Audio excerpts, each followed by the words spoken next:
Welcome to the SoCal Real Estate Development and Syndication Podcast. Available on Apple Podcast, YouTube, iHeartRadio, and Spotify. If you would like to stay in the loop of our next opportunity, please email ppbarakoff@hotmail.com. Do not forget to like, subscribe, and comment. Now to welcome your host, Peter Barakoff. Welcome to the SoCal Real Estate Development and Syndication Podcast, from blueprints to skylines, where we interview the go-getters in the industry. I am your host, Peter Barakoff. Today's guest is Austin Hare. He is a world champion wakeboarder and investor focused on democratizing access to healthcare-backed real estate. Austin has been featured on NBC's America's Ninja, CBS Sports, ESPN, and more than 25,000 downloads on his podcast, Helping Healthcare Scale.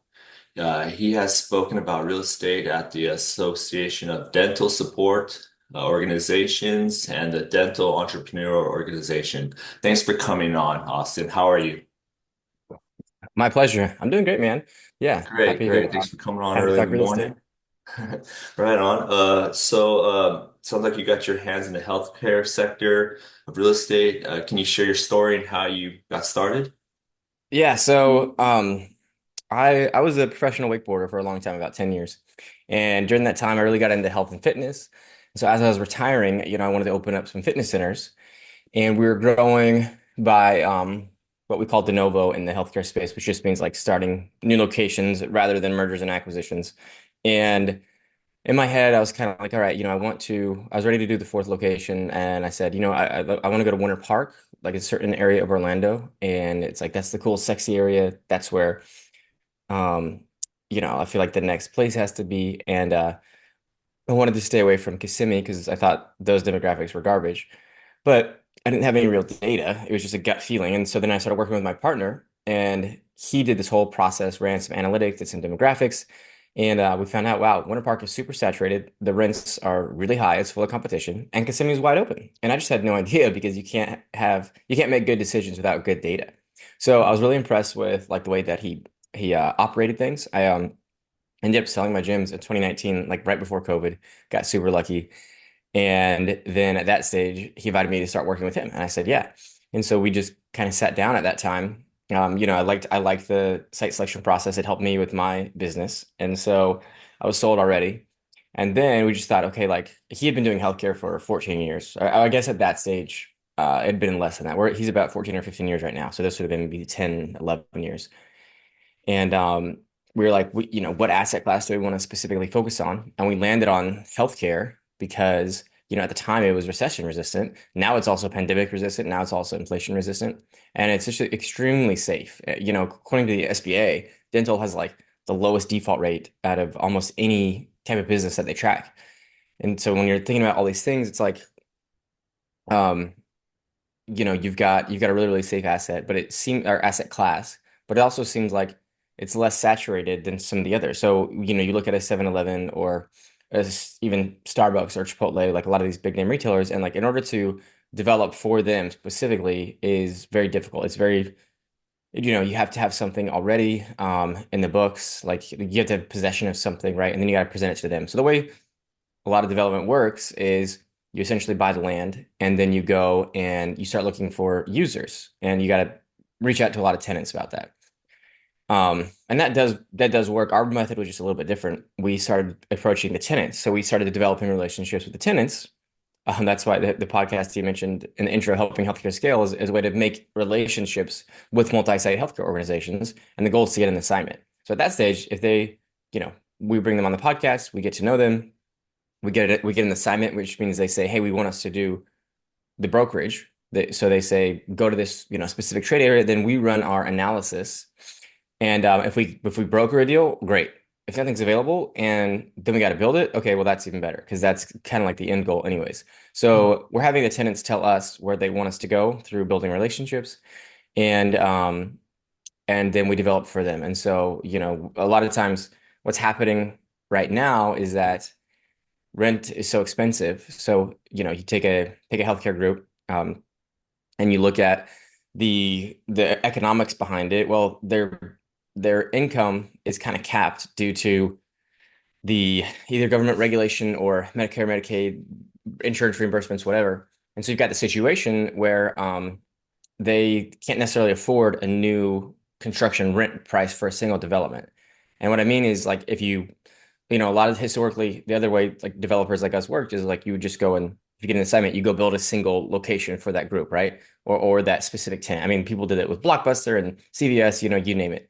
But of course, like those are the most expensive rents. And so when you take a healthcare group that's maybe got between 10 and 50 locations, they're not quite as financially, strong as a Walgreens. And so it's like, well, this is like a 2,500 square foot brand new construction development is like right now really, really expensive rent. I mean, 50s, 60s, 70s, $80 per square foot is what you're looking at. And that's that around the country. That's like really, really high. So what we do is we say, hey, we've been doing this for a long time. We've got relationships with national retailers. Like we'll build call it a 8,000 square foot space. Even if you only need 2,500 or 4,000 or whatever. And then it's on, we take the risk of getting the remainder of the building occupied. But again, we've been doing this for so long, like we have relationships. So we've done this process multiple times where we either bring in like, a Starbucks or a Panda Express or a Chipotle or, you name it. There's a handful of really strong retailers that we've worked with, and now we can help the the healthcare groups keep their rent lower, and then the retail groups pay higher rent, and investors still make great returns. So that's the long-winded way of how I got into this and how we ended up with multi-tenant retail healthcare development. Yeah, you spoke about your partner. How has he helped you? What have you learned from him? How did you find him? How did that all play out?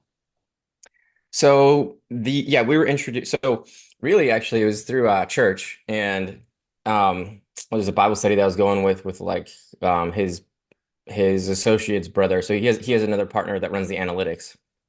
My partner's name is Nate, and he was working with a guy named JJ, and we still work with JJ also. So it's kind of like a complicated dynamic. But anyways, Nate and I they really work together a lot on the brokerage side, and Nate and I really work together a lot on the development side. But JJ still runs our analytics. So I met him when they introduced me to Nate when we were looking to do more locations. And so we literally got in the car together, me, Nate, JJ, Nate's brother, and we were driving for locations. That's really how we got introduced is looking for my fourth location for my gym. We drove all over Florida, I mean Orlando. We looked at a bunch of different places. It's kind of funny actually. The business was going really well, and I don't know. Do you know who Alex Hormozy is? Yeah, I hear him podcasts or YouTube. Yeah, he's everywhere. Okay, yeah. So I started working with him in 2017, like right when he started Gym Launch, because that's what put him on the map.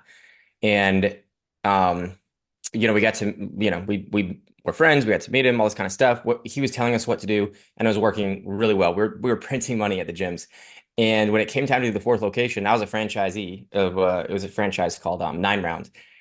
And they're like these small boutique fitness centers, right? So like I don't want you guys thinking that I've got like these large big box gyms. I mean, this was very niche, but it was working really, really well. And we were doing everything that he was saying. And so like we were going to expand and open up a lot of locations. Well, we were literally ready to sign the lease. It was April of 2018.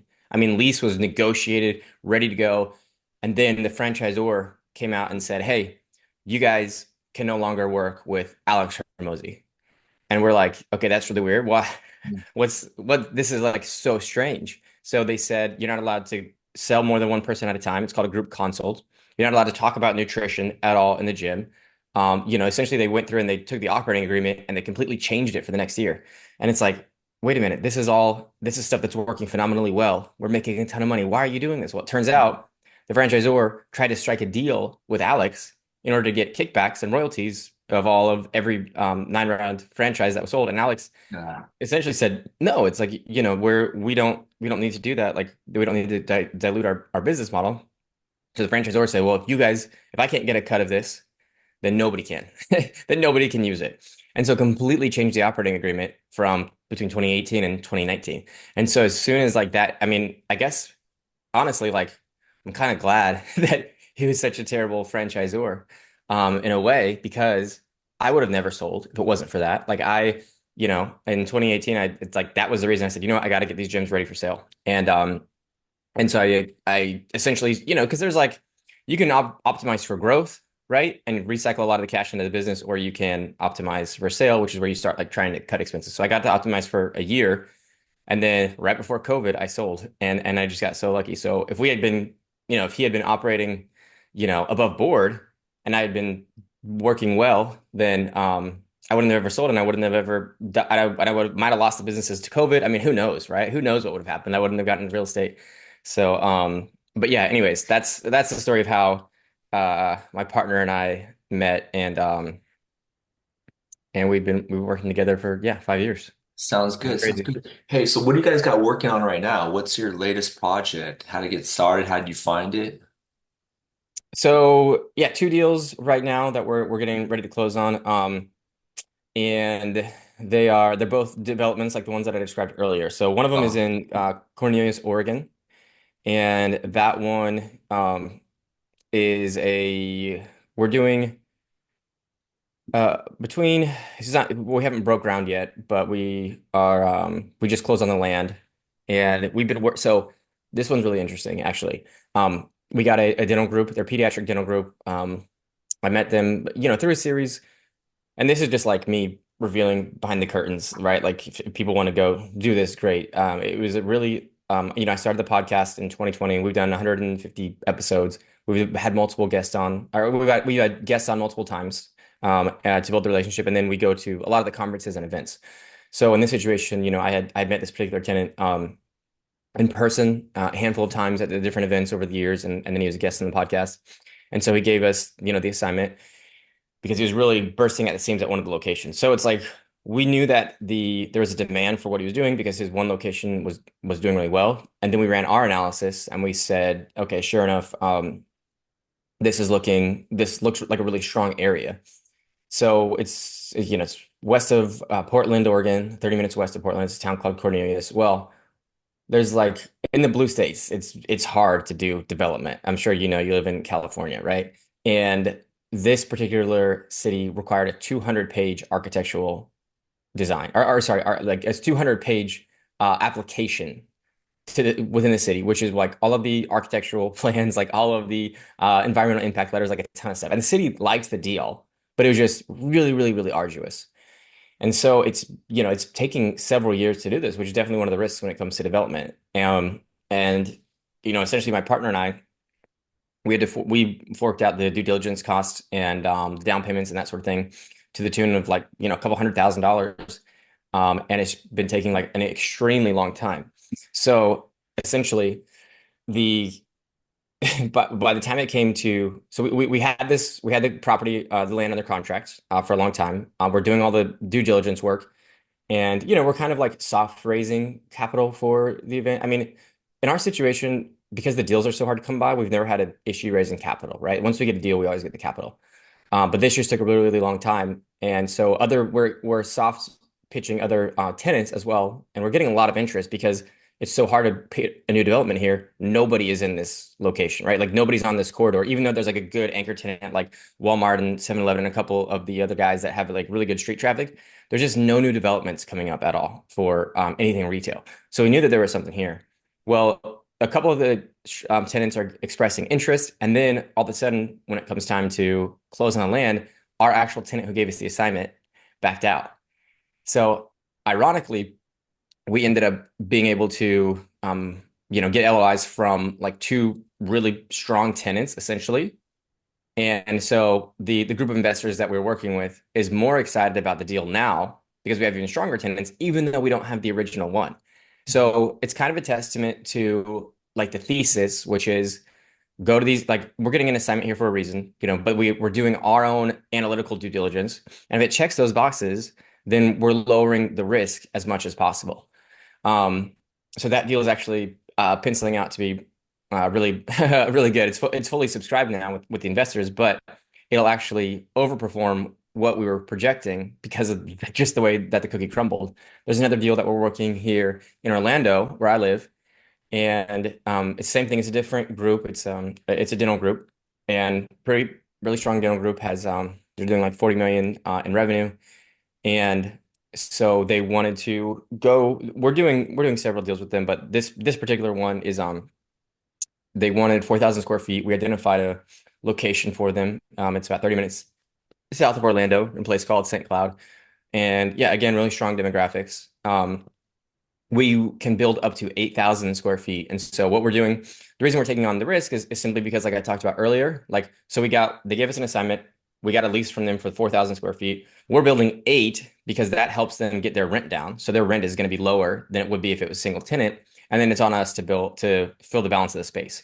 And so, we've done this with enough national retailers around the country for the past several, like 5, 10 years, really, that we kind of know who wants to go in which particular area. And so in this situation, Panda Express has given us a interest in the in cap of the space, 2,500 square feet.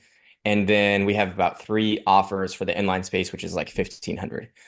So that's a deal that we'll be closing on here shortly. But yeah, it's the same kind of thing. Like the process is the same. The principles are the same. Get a tenant, get a healthcare tenant, let them give us the assignment, back it up with due diligence and analytics, and then leverage our network of relationships to fill the balance of the space. Yeah, how do you talked about raising capital and raising funds. How do you structure these deals? Are they all syndicated or do you partner up with these investors? How does that all work? So yeah, we do syndications. We looked at doing a fund actually, but it was going to be tokenized, and we kind of pumped the brakes on that until there's more regulatory clarity because there's a lot of ambiguity right now with tokenized real estate. Not saying it won't work. A lot of people are doing it, and that's just our preference. So we decided to go deal by deal. Because another thing is that our deals are a little bit harder to originate. So, we spend a lot of time like originating deals, and then once we get deals, they're we've always been able to fund them. It's been, there's a combination, like we're working with a big group right now of athletes who actually have a fund that they invest in our deals. We do friends and family, and other people that we know also. Personally, I've gone through like just a lot of my contact base. Anybody that I have, that I thought might be anybody that from LinkedIn, anybody who was a guest on the podcast, anybody that I know from these events that I go to, for these other healthcare groups, friends and family, people that I know from different mastermind organizations, maybe people who have had exits. It's just been really, I don't know, again, relationship driven when it comes to raising money. And then the way that we structure it is so I'll give you some numbers. This particular deal is going to be about 4 million. So 1.4 in equity is the raise. We Mhm. usually end up putting in about 10% by the time like my partner and I, do the due diligence and um due diligence costs, down payments, etc. And then sometimes we raise enough to refund ourselves those things, and sometimes we don't. We just roll that into LP shares, if that makes sense. Does that make sense? Yeah. And then we give our investors an 8% pref until there's a capital event. And then after that, everything is split 50-50. So, what that means is in most situations, we're doing a refi. A lot of our investors like to stay in the deal long terms, and that's our preference too. So in this particular, if it's like an area that we're not really in love with and we don't know how much, we don't know what this is going to look like in 10 years, like we might flip out of it. But I would say 75-80% of the time, our goal, it's a really good area. It's an area that we like. It's a good tenant that we like. We're getting 10-year leases, and our goal is to just really stay in it indefinitely, right? Until something happens. But like we don't really have a plan to ever sell. And the reason is twofold. So number one, when you refinance a deal, you're getting tax-free capital. So of course, like it's debt.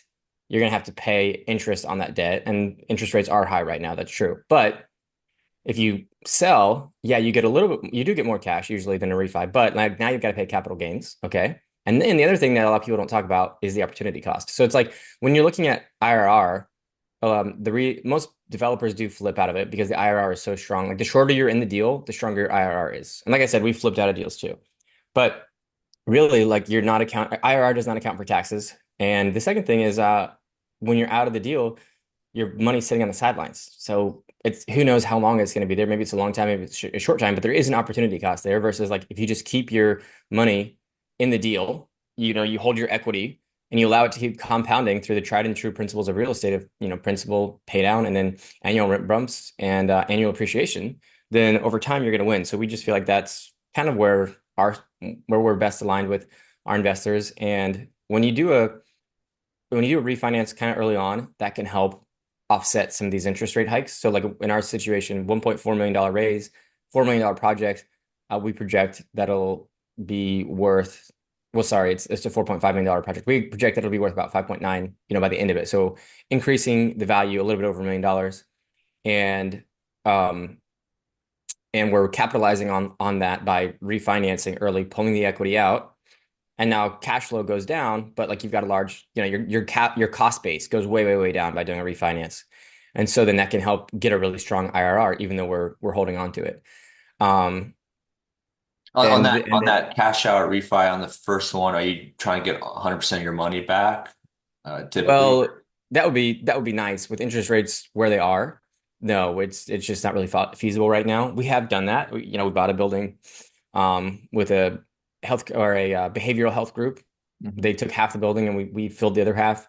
We ended up refinancing it, got like 110% of the money back. Everybody kept their equity position. It was a smaller deal. I mean, it was like we bought it for 750. It appraised at 1.25, but everybody got all their money back. And then they maintain their equity position as we get annual cash flows. So again, like your cash flow goes down, especially with interest rates being really high, but you've got a big chunk of capital back from what you in that situation, like you're made whole, right? So even if the building, whatever, even if it doesn't go according to plan and something catastrophic happens, like you got your money back plus a little bit early on. And every month that we get a distribution, or sorry, a rent check, and every quarter that we get a distribution, it gets better and better and better. Those deals like are definitely hard to come by with high interest rates.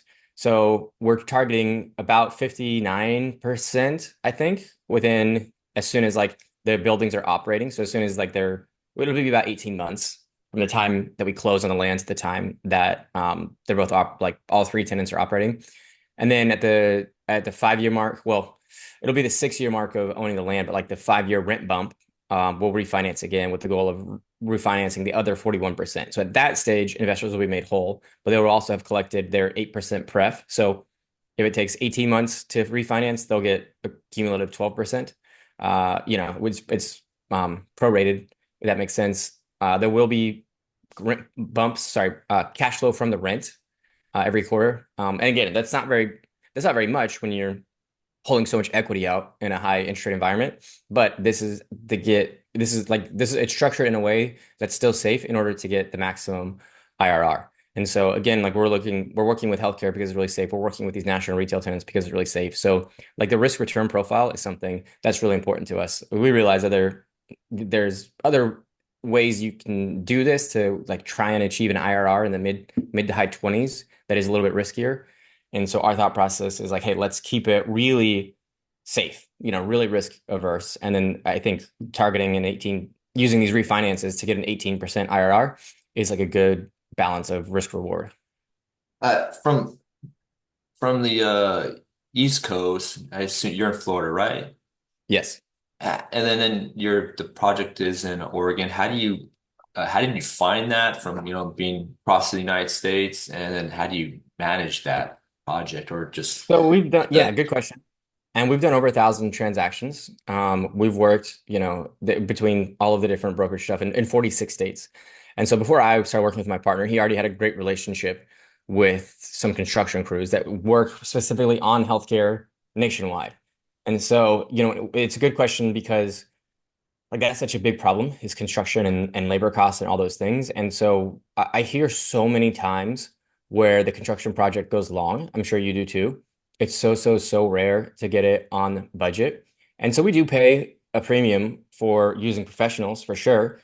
But that's kind of all negotiated with the rent. So like, that's part of our cost and the cost determines the rent. So we're offsetting that going into this project. And with our particular construction company that we work with, they've done healthcare so much that they know exactly, how, like this is their wheelhouse that they operate in. These 8,000, 4,000, 10,000, square foot retail buildings or retail healthcare buildings. There's a lot of plumbing and electrical requirements that healthcare has that's a little bit higher than, some other tenants might need.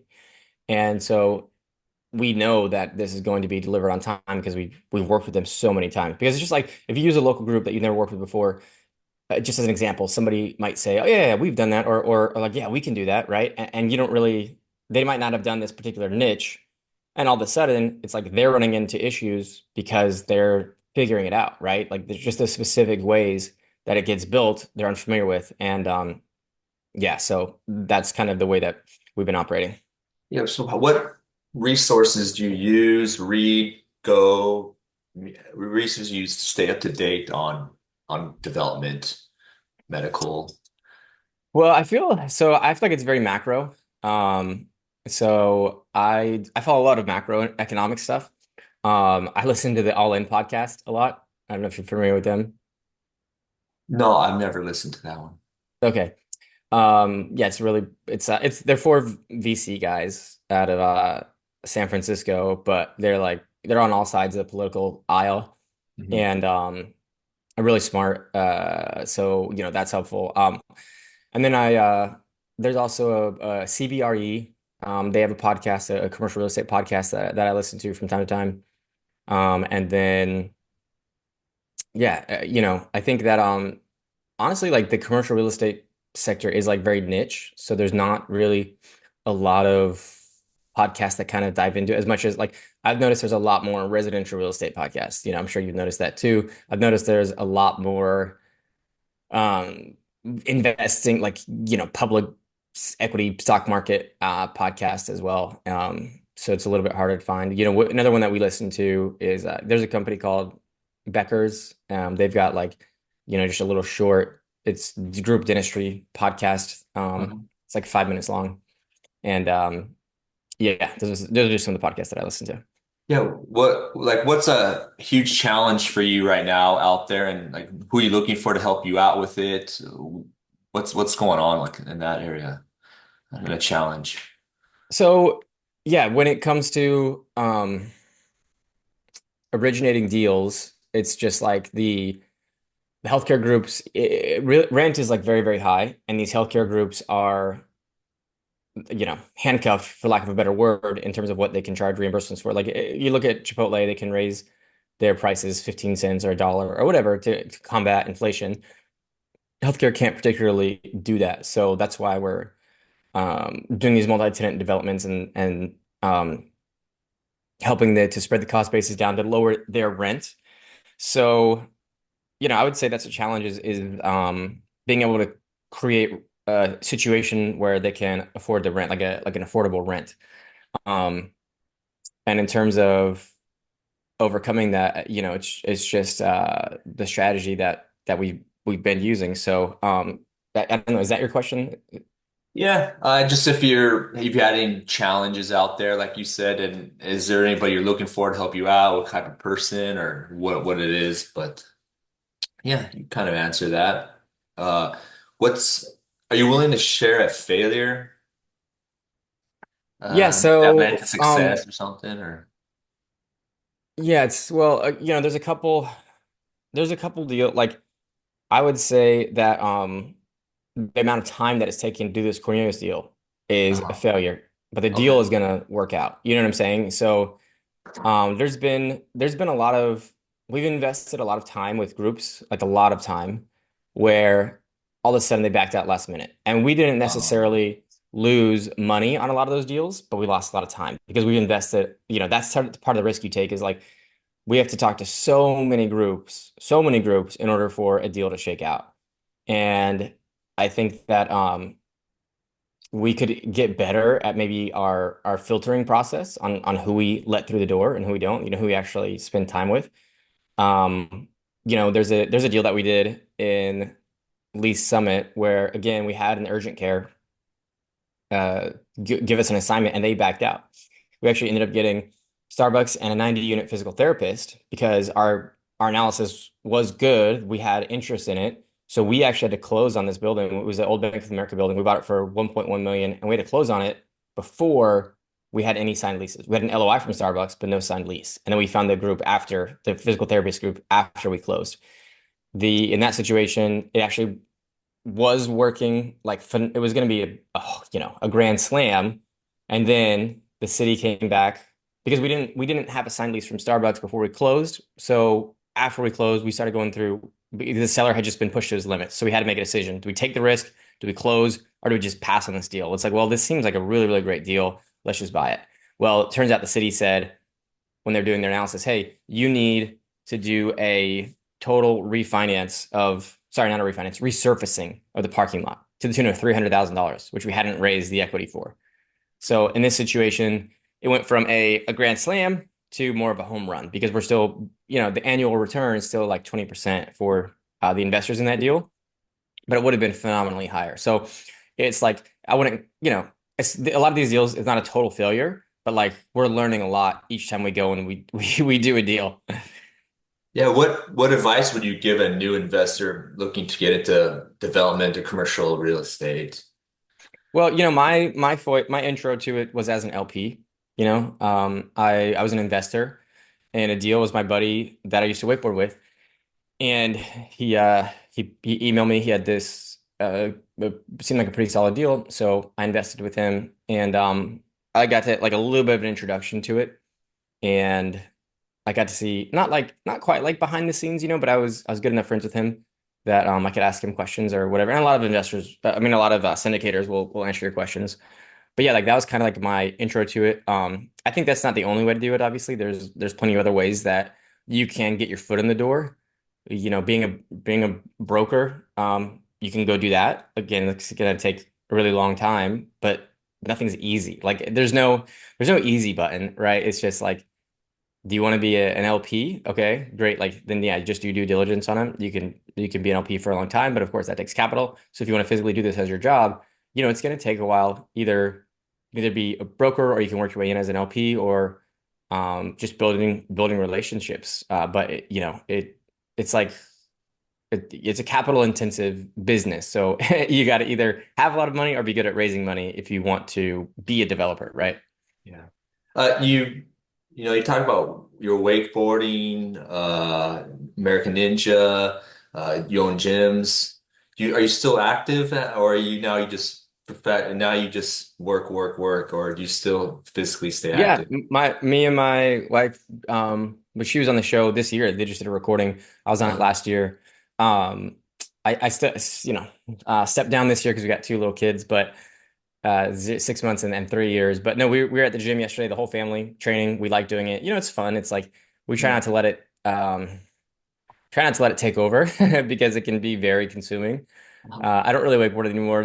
Just a lot of injuries, but we definitely stay active and yeah, trying to balance work and family and that sort of thing. I'm always open to coaching and mentorship from other people. And one of the things they talk about is not overworking. So I've had to kind of like put parameters on, like put guardrails in so that I just don't work all the time. mhm. But yeah, it's been going well. Well, how can someone get a hold of you? They want to invest in some of your deals or interested in learning more about what you're doing. So LinkedIn, I'm pretty active. It's just Austin, like the city, hair like on your head. But yeah, just check me out in there. You can send a request or send me a message, and I'll do my best to get back as soon as possible. All right. Thank you for listening. And thank you for coming on, Austin, and stay tuned in for the next time. Thank you. Thank you for listening to the SoCal Real Estate Development and Syndication Podcast. To stay in the loop of the next real estate opportunity, please email ppbarakov@hotmail.com. Have a great day. Do not forget to like, subscribe, and comment.